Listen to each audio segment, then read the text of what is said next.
Buenos días, esta es el laboratorio de hidráulica de canales, práctica número 5. Características del salto hidráulico. Los objetivos de esta práctica son obtener las características de un salto hidráulico generado al pie de una compuerta plana vertical y colocada en el canal de pendiente variable, comparando dichos resultados con los obtenidos con las fórmulas vistas en clase para el salto hidráulico en canales rectangulares.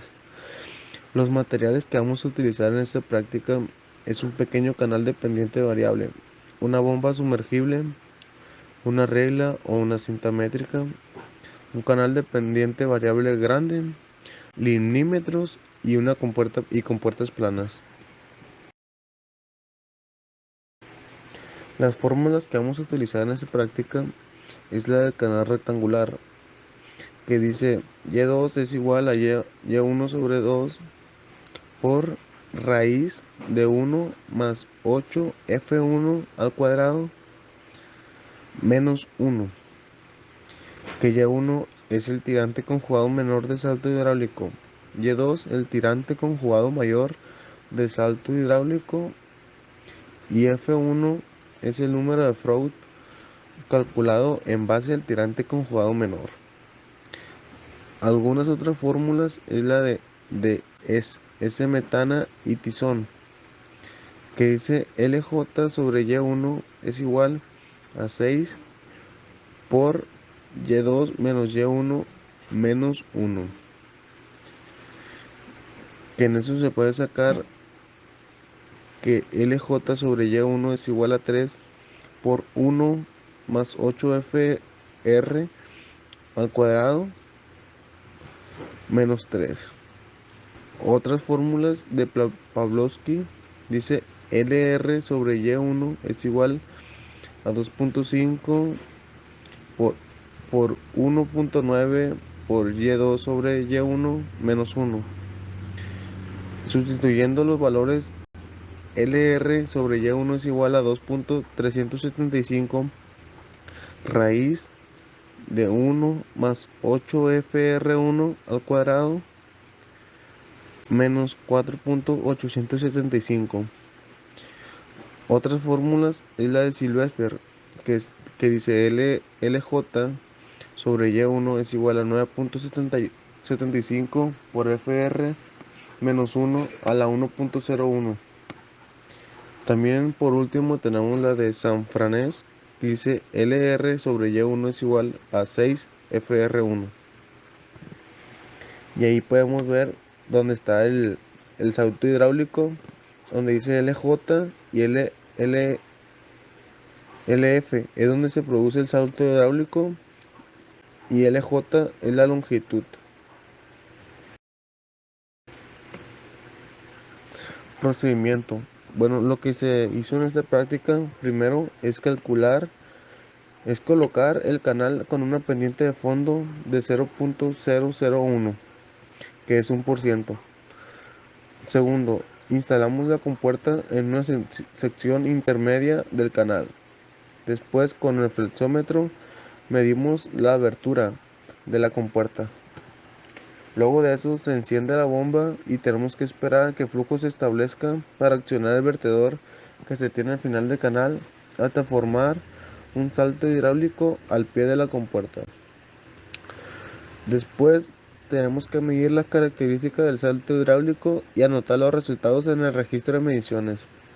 Por último, tenemos que realizar los cálculos correspondientes para obtener las características del salto hidráulico teórico y comparar con los resultados con las del salto hidráulico real.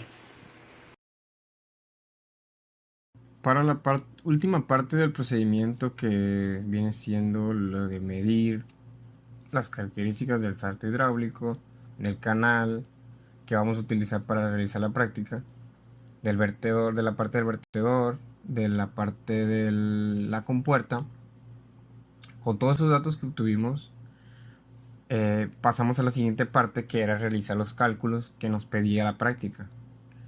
Para esto, la práctica nos mencionaba que teníamos 4 fórmulas diferentes para usarlas en, a la hora de realizar los cálculos teóricos para después compararlos de forma con los reales.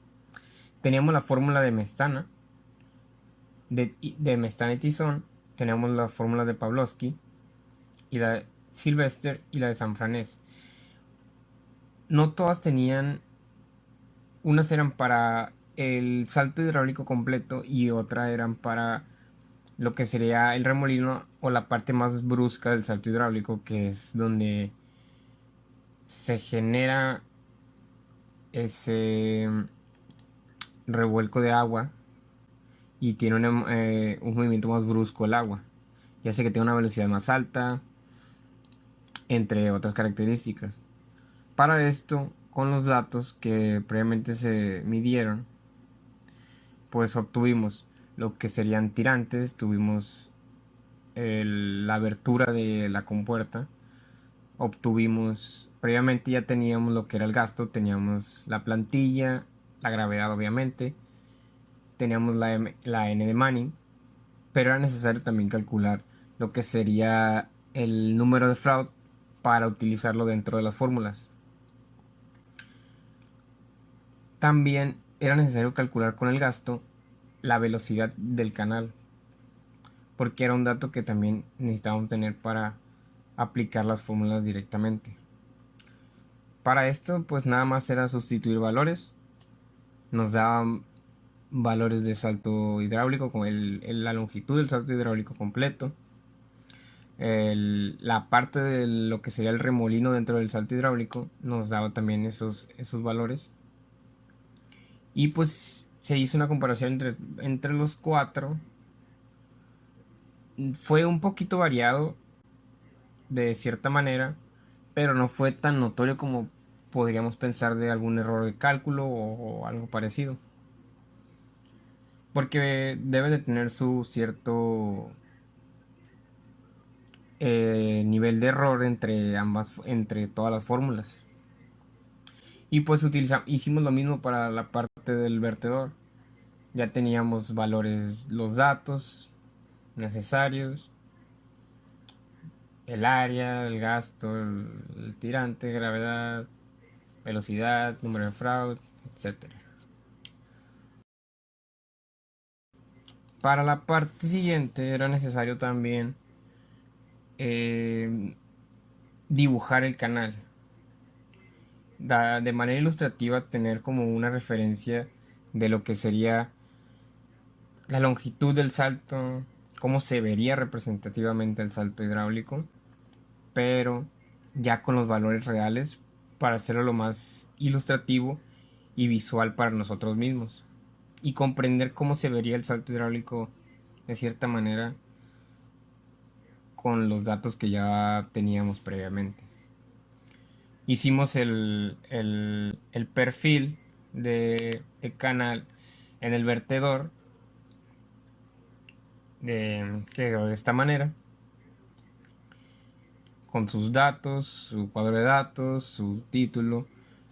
También teníamos lo que sería una escala previa establecida, que era vertical de 1 a 100 y horizontal de 1 a 25, para que no se viera ni muy chico ni muy grande el canal y cupieran las medidas dentro de una hoja milimétrica. Pues igual hicimos lo mismo para lo que sería el salto hidráulico en el canal, lo que sería en la compuerta, con sus tirantes, con su salto hidráulico, con su remolino, la longitud del salto de manera ilustrativa, la compuerta bien ilustrada, la abertura, su nivel de pendiente, etcétera, etcétera. Y pudimos concluir dentro de todos estos valores que obtuvimos de manera teórica, que nosotros calculamos, y de manera real, que fue lo que ya teníamos desde un principio al hacer la medición en la práctica, eran estos valores. Por lo tanto, vimos una diferencia, a lo mejor sí no eran muy cercanos, pero no eran tampoco una gran diferencia. Pero esto nos sirvió para en sí poder apreciar muchísimo mejor cómo se vería un perfil ilustrado de en una compuerta y de un vertedor, de manera que cómo sería se vería el salto hidráulico ilustrado en la parte de lo que sería el remolino y la parte completa del salto hidráulico. Y pues eso sería todo por la práctica 5.